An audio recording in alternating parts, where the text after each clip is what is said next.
What improper troweling can do to tile installation is a real crime.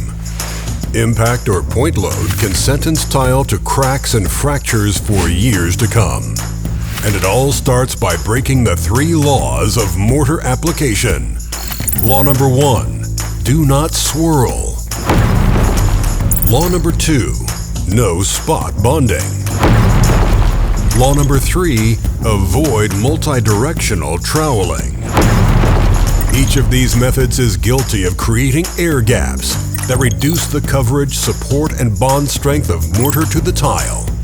The verdict? Applying mortar in straight, consistent lines, then collapsing them completely, delivers the strongest, most thorough bond every time.